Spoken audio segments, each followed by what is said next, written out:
Some of you might be aware I'm a bit of a Doctor Who fan. And I used to collect the action figures quite avidly from 2006 when they first started coming out, and in 2010 when Series 5 arrived and there was a big boom in new Doctor Who products, I was buying all the figures.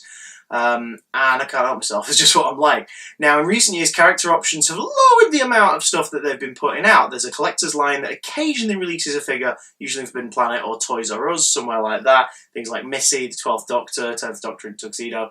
But B&M stores around the UK. What's B&M? It's a store. I mean, let's kind of explain B&M stores. Yeah, B&M stores around the UK get these collector's sets, which are repackaged older figures. Sometimes harder to find figures, sometimes figures with a slight repaint to make them varied collector things, blah, blah, blah, blah, blah. For example, this set came out last year. This is Third Doctor collector set with Joe Grant, the Master, and the Third Doctor. I'd never had a Third Doctor like that before. I'd never had Joe Grant. And I've got a Delgado Master back there, but, you know, what's wrong with the second one? I've never opened this, because it's too pretty, but I have had a few B&M collector's sets before, like a 10th Doctor one, so I could get the school reunion Sarah Jane and a Cyberman with a gun, and I think I've bought an 11th Doctor one at one point to get a better version of the Silence, because the Silent that I had a weird paint issue. But this year they released 3 new sets. I didn't bother picking up the 4th Doctor collector set because I've got Leela, I've got a couple K9s, and I've got 4th Doctor figures coming out of my arse. But I did pick up these 2 new sets. Now, this one is Monsters figure set. They've done versions like this before with like Zygons and Ice Warriors. But this one is interesting because it's got a Cyber Controller from Tomb of the Cybermen who is apparently more screen accurate, because they found colour photos, maybe, I'm not sure. A Cyberman from Attack of the Cybermen, which I've only got the stealth one, the black-suited one from that, so it's got a little glass mouth, that's going to be quite exciting. And a new Sontaran Score, the Bloodbringer. Except it isn't, it's actually, if you look closely, General Stahl of the 10th Sontaran Fleet. So that is Christopher Ryan, not Dan Starkey. So, I'm going to open these guys up and have a quick comparison with the original Stahl and Cyber Controller. But you might have noticed the little Eccleston there. That's because they released a 9th Doctor collector's set. Now, don't know if you're aware, 9th Doctor's my favourite Doctor, 2005 series Doctor is my favourite series. So, I leapt at the chance to get this, simply because I need an 85th 9th Doctor figure. No, simply because it's got the Series 1 Rose Tyler, which originally only came out in a thing called the Dalek Battle Pack, and I think it got re-released in like a Tesco set or something. She's dressed like she's in Series 1, she's got hair like she has in Series 1, the only other Rose figure that was released was a Series 2 New Earth Star Rose. So I was excited to get this. Now, this figure is a little bit legendary. It usually looks dreadful. So I had to see if a repaint for this set fixed that. Well, we'll see in a moment. Plus, there's a grey suited Auton, which I've never had before. So, without further ado, let's get cracking and find out the reason why I decided to even make this a video in the first place. Stay tuned and keep watching. Monster Collector set first. You can tell these are designed with sad adults like myself in mind as opposed to kids, because the sellotape is so close on the catch that any kid trying to cut it open would sever their minds. Monster set. Give us a second, sorry, just one quick thing. Oh, new toy smell! This is Score, not it's Stahl. This is the new one. Come on, focus. Lovely. That's not too bad, it's a subtle repaint. Let's see if the helmet fits on it, easy. Oh, yeah. It's a pretty decent fit, actually. So there we go. I can add into my ranks of Sontarans, of which I have more than any one grown man should have. Although I sold a few on eBay recently. So hopefully they're making someone very happy. Probably another sad 26-year-old man. So that's kind of cool. This one's got shinier armour than the original version and slightly different coloured face sculpt. Okay, good time! The Attack Cyberman, I'm delighted about having him, because the 80s Cybermen always look amazing as toys. Now, the Tomb of the Cybermen Cyber Controller, this is a pretty cool one for them to have re-released, because the only way to get this guy before was to collect all of the Cybermen figures in the Age of Steel wave, which did mean that you got a drunk Sontaran. which did mean that you got 4 pretty cool Cybermen, which at the time hadn't been released. There was a 10th Planet one, a Invasion one, a Tomb of the Cybermen one, and a Cyber Leader from the Next Doctor. So you got some pretty cool Cybermen, and with each one you got part of a figure. Build-A-Figure. I believe this is probably plugged in the same way. You could take the head off. Not gonna. But what's nice is this is the original. There he is. And this is the new one. Apparently, the darker head and the veinier, more throbbing phallic brain, penis, helmet, is more screen accurate. So, cool. Like, again, an update of a figure that was hard to get. Now we come to this monster. Oh, just you wait till you get a close-up. Now, as a toy waiting on the shelf, I do like to look at the figures I'm buying. I prefer to see them in store than get them online if I can help it, because that way you can look out for something which is a common problem nowadays with a lot of toys, be they for kids, be they collector's items aimed at adults.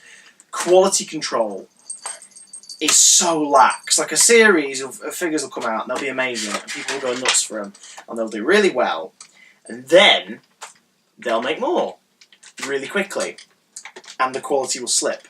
If you look at anything from Star Wars The Black Series, for example, really detailed amazing figures in that first year or so, like Stormtroopers and Han Solo and Chewbacca and all that good stuff. And then as the series goes on, the sculpts become weirdly soft. All you need to do is take a look at Kylo Ren, Princess Leia in her Episode 4 attire, Han Solo from The Force Awakens. Like, they just get lax. Doctor Who seems to be no exception. Now, I want to reiterate, nothing but love for character options. They have made some amazing figures. They've also made some kind of pointless ones as well. Peg warmers, experts. But they make some great stuff. However, the quality control does tend to plague them just a bit. So when they said the set was coming out, I was like, oh cool, my chance to maybe get a Series 1 Rose that looks alright, because they'll touch up the paint. What do you think? Look at that. That's a figure, I guess. She's still weirdly posed. She's got no hips. She's just all shoulders. That's really strange. Like, I suppose you could twist her and be like, pretend that that's just the angle she's at. But I mean, even the head, the neck is so wide and the head's stiff, so why bother making it poseable at all? Just Rose on the back there and a bunch of copyright information. Let's see what that says, shall we?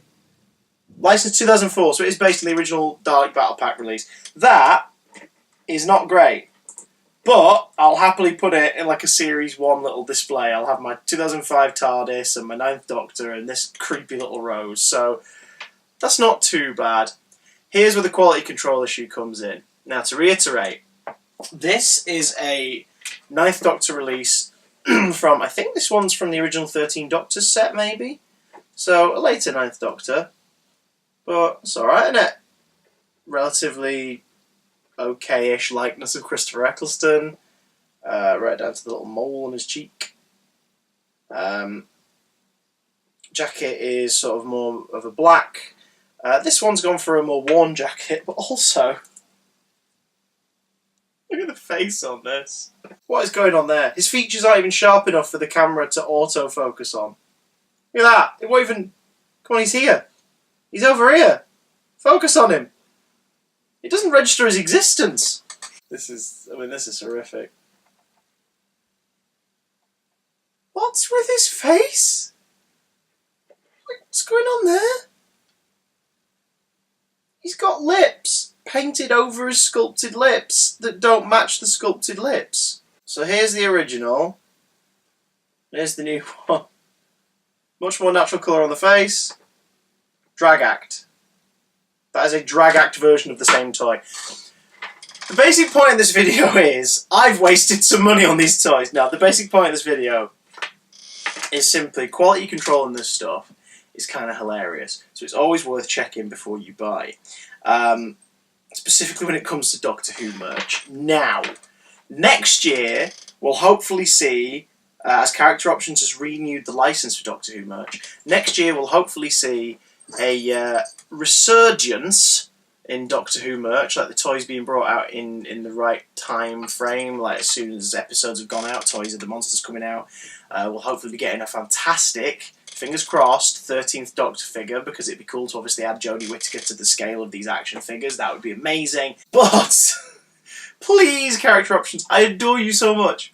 Please keep an eye on your quality control, because I mean, I saw a Leela in B&M with her eyes like out here. Pupils just... That's Tom's thing. Tom's meant to have the bug eyes, alright? Because if you don't keep an eye on the quality control, those who've seen videos on my channel for a long while now may think back to products of this quality. If you don't keep an eye on your quality control, you'll be no better than these weird, freaky, pirated bits of tat. That could be you, son. Don't screw this up, lad. Well, this was probably a waste of 7-ish minutes of your time, if I've managed to edit it down to that much. I want me to talk about Doctor Who, so I decided I'd cover a topic that was recently affecting me Doctor Who-wise, stupid toys. But I'm taking a bit of a Doctor Who hiatus on YouTube. I'm telling you, I've talked so bloody much about Doctor Who on YouTube, and we're going to talk about some other stuff. However, if you do want to hear me touch on Doctor Who occasionally, head over to the Big Damn channel. You know the drill. Right, that's it for me this week. I'll see you over on Big Damn channel. No more Doctor Who for a while, guys. Dear God.